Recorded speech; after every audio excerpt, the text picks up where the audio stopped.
సుమన్ టీవీలో మీ personal and business promotions కోసం కింది నెంబర్కి కాంటాక్ట్ చేయండి. తెలుగుదేశం ప్రభుత్వం అధికారంలోకి వచ్చిన తర్వాత తీసుకున్నటువంటి నూతన ఇసుక పాలసీ కారణంగా ఈరోజు ప్రజలెవరికి కూడా ఇసుక అందుబాటులో లేకుండా పోయినటువంటి పరిస్థితి ఉంది. ఇసుక రిచ్చులు కేటాయిస్తామని, ఉచితంగా ఇసుక ఇస్తామని చెప్పి చేసినటువంటి ప్రకటనలకే పరిమితమైనవి తప్ప పేదలకు ప్రజలకి ఇసుక అందుబాటులో తెచ్చేటటువంటి ప్రయత్నం రాష్ట్ర ప్రభుత్వం నుంచి చేయలేదు. ఆన్లైన్లో సైట్ ఇప్పటిదాకా ఓపెన్ అయినటువంటి పరిస్థితి కనపడడం లేదు. దీనివల్ల భవన నిర్మాణ రంగం చాలా ఇబ్బందులకు గురవుతున్నటువంటి పరిస్థితి ఉంది. అప్పులు చేసి ఇల్లు కట్టుకోవాలనుకున్నటువంటి వాళ్ళకి ఇసుక దొరకలేదు. రెండోది, ఈ రంగం మీద ఆధారపడినటువంటి కార్మికులకి ఉపాధి లేక ఇబ్బందులు పడుతున్నటువంటి పరిస్థితి ఉంది. ఇదే సందర్భంలో రెండో వైపున ఈ ఇసుక మాఫియా పెద్ద ఎత్తున ఇసుకను కొల్లగొట్టేసి లక్షల రూపాయల కుంభకోణానికి పాల్పడుతున్నటువంటి పరిస్థితి ఉంది. ఈ ఇసుక మాఫియాలో ఇటు ఇసుకను తీసేటటువంటి టాచీలు, జేసీబీలు ఓనర్లు, టిప్పర్ల ఓనర్లు, యజమానులతో పాటు పెద్ద పెద్ద కాంట్రాక్టర్లు, వీళ్ళిద్దరికి అండగా ఉన్నటువంటి రాజకీయ పార్టీ అధికార పార్టీ నాయకులు, వీళ్ళతో కుమ్మక్కైనటువంటి మైనింగ్ అధికారులు, ఎస్ఈబి ప్రత్యేకంగా ఇట్లాంటి అక్రమాలు అరికట్టడానికి ఉన్నటువంటి ఎస్ఈబి అధికారులు, రెవెన్యూ, పోలీస్, ఈ 4 రంగాల అధికారులు ఈ జేసీబీలు, హిటాచీల ఓనర్లతో ఏర్పడినటువంటిదే ఈ మైనింగ్ మాఫియా. అందరికీ సంబంధం ఉంది. వీళ్ళకు వాళ్ళకనేం తేడా లేకుండా అందరికీ తమ స్థాయిల్లో వాటాలు ఉన్నందు కారణంగానే ఈరోజు ఈ మైనింగ్ మాఫియా పెద్ద ఎత్తున చెలరేగిపోతూ ఉంది. రోజు వందల టిప్పర్లు అక్రమంగా ఇసుక తరలిపోతా ఉన్నా కూడా చూసి ఉన్నట్లు వ్యవహరిస్తున్నారు. అక్కడక్కడ అధికార పార్టీ నాయకులకి వాళ్ళ మాట వినకుండా ఎక్కడైనా ఇసుకని వాళ్ళతో సంబంధం లేకుండా తీసుకొస్తున్నటువంటి చిన్న చిన్న ట్రాక్టర్లని, ఇసుక అనివార్యమయ్యే అత్యవసరంగా కావాల్సినటువంటి పరిస్థితుల్లో ఉన్నటువంటి, అది తోలుకుంటే తప్ప జీవించలేమనేటటువంటి పరిస్థితి ఉన్నటువంటి చిన్న చిన్న ట్రాక్టర్ల యజమానుల్ని పట్టుకొని వాళ్ళ మీద వేలు ఫైన్లు వేసి వసూలు చేసి రోజుల తరబడి వాటిని విడిపించకుండా ఉన్నటువంటి పరిస్థితి తప్ప మదనపల్లి పట్టణంలో ఒక్కటి కూడా టిప్పరు ఇప్పటిదాకా పట్టుబడినటువంటి పరిస్థితి లేదు. అంటే టిప్పరులతో ఇసుక తోలలేదనే. ప్రతిరోజు మదనపల్లి ఆనుకునే ఉన్నటువంటి చిప్పిలి సమ్మర్ స్టోరేజ్ ట్యాంకు నుంచి రోజు రాత్రి 9 గంటల నుంచి మరుసటి రోజు ఉదయం 6 గంటల వరకు టిప్పర్లతో ఇసుక వస్తానే ఉంది.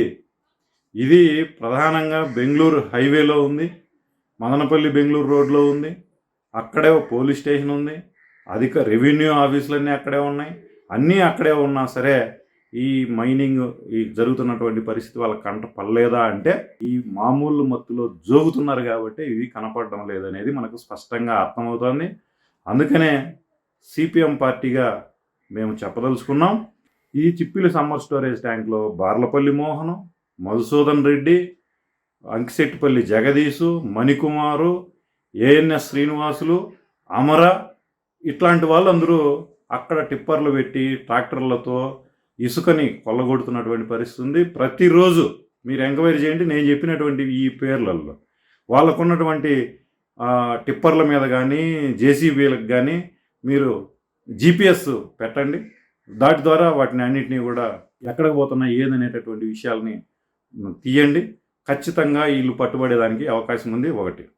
రెండోది, గత ప్రభుత్వంలో నెల్లూరుకు సంబంధించినటువంటి ప్రసాద్ రెడ్డి, రాంబాబు అనేవాళ్ళు మదనపల్లి, పొంగునూరు, కలిగిరి ఈ ప్రాంతాల్లో తిష్టవేసి కోట్ల రూపాయలకు సంబంధించినటువంటి ఇసుకను కొల్లగొట్టినటువంటి పరిస్థితి గత వైసీపీ ప్రభుత్వంలో ఉంది. అయితే ఇప్పుడు ప్రభుత్వం మారింది, వీళ్ళకి కనీసం ఛాన్స్ కూడా ఉండేదానికి అవకాశం లేదు. కానీ వీళ్ళే ఇప్పుడు తెలుగుదేశం పార్టీ సహకారంతో చౌడేపల్లి దగ్గర ఉన్నటువంటి చెరలలో ఇసుక రిచ్ను డంప్ చేస్తూ మొత్తం ఇసుకని అంతటినీ కూడా హిటాచీలతో తోడేస్తూ ఈరోజు వేలకు అంటే అధికార పార్టీ నాయకులు చెబితే 10,000 లేదంటే 15,000 20,000 కూడా అక్కడే చెదల దగ్గరనే ఒక టిప్పర్ ధరను నిర్ణయించి అమ్ముతున్నటువంటి పరిస్థితి ఉంది. రాత్రే దాదాపు 100 టిప్పర్లను అమ్మినటువంటి పరిస్థితి ఉంది. ఈరోజు ఇది మరింత ఎక్కువగా ఈ నైట్ జరిగేటటువంటి అవకాశం ఉంది. ఆ మేరకు ప్రయత్నాలు కూడా జరుగుతున్నాయి.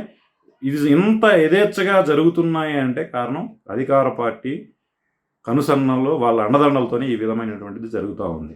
రెండోది, మట్టికి సంబంధించింది. ఈరోజు మట్టి బంగారంలాగా తయారైపోయినటువంటి పరిస్థితి ఉంది. ఎంత సిగ్గుపోతుందంటే ఈరోజు bypass road, Madanapalle bypass road ఆనుకొని ఇక్కడ వుడ్ల్యాండ్ అనేది ఉంది. మా పెద్ద పెద్దోళ్ళంతా అక్కడ ఆ ఫర్నిచర్స్ కొనడానికి అవంతా కూడా వస్తారు. ఈరోజు అధికారులు అందరూ ఎస్ఈబి అధికారులు ఆధార్లోనే ఉంటారు, రెవెన్యూ పోలీసులు అందరూ ఆధార్లోనే ఉంటారు, రెవెన్యూలు ఆధార్లోనే పోతూ ఉంటారు. కానీ అక్కడ డంప్ చేసినటువంటి మట్టి ఈరోజు కనీసం 2000కు పైగా టిప్పర్లతో మట్టిని అక్కడ డంప్ చేసి మొత్తం రోడ్డు లెవెల్కే చేస్తున్నటువంటి పరిస్థితి కనపడతా ఉంది. కానీ ఇది మాత్రం వాళ్ళకి కనపడదు, జనానికి కనపడతాను కానీ అధికారులకు మాత్రం కనపడదు. దీంట్లో జేసీబీ శంకర, వేణు, అమర, శ్రీనివాసులు, మధు ఇట్లాంటి వాళ్ళందరూ కూడా పెద్ద ఎత్తున ఈ అమ్మ చెరువు మిట్ట నుంచి అంటే బీకేపల్లి, కోళ్ళబైలు, పొన్నూటిపాలెం, కొండామారిపల్లి, ఇటువైపు పోతబోలు, బసినికొండ ఇట్లాంటి రెవెన్యూ గ్రామాల్లో ఉన్నటువంటి కొండలు, గుట్టలు, ప్రభుత్వ భూములన్నింటిలోనూ మట్టిని అక్రమంగా తవ్వేస్తూ ఈరోజు రియల్ ఎస్టేట్ వ్యాపారులకి పెద్దన లక్షల రూపాయల కొల్లగొడుతున్నా కూడా అధికారులు ఎవరు అటువైపు పోవడం లేదు.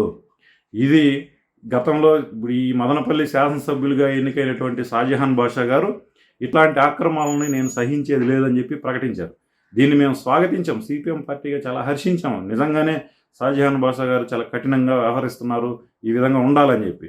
సబ్ కలెక్టర్ కార్యాలయంలో అవన్నీ తగలబడడానికి ఎమ్మెల్యే గారు చాలా కఠినంగా వ్యవహరించిన కారణంగానే ఈ భూ కబ్జాలన్నీ కూడా భయభ్రాంతులకు గురై ఇట్లా జరిగిందనేటటువంటి పెద్ద ఎత్తున ప్రచారం కూడా జరిగింది. ఇట్లాంటి నేపథ్యంలో ఇవి కూడా అడ్డుకట్ట వేస్తారని చెప్పి ఆశించాం. కానీ నేడు జరుగుతున్నటువంటి పరిస్థితి ఈరోజు మొత్తం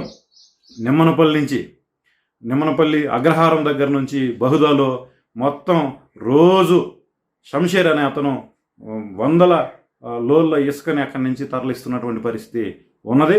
దీని మీద సమగ్రమైన ఎంక్వైరీ జరగాలి. ఇట్లాంటి మట్టి ఇసుక మాఫియాకు సంబంధించినటువంటి చర్యలు తీసుకోవాలి.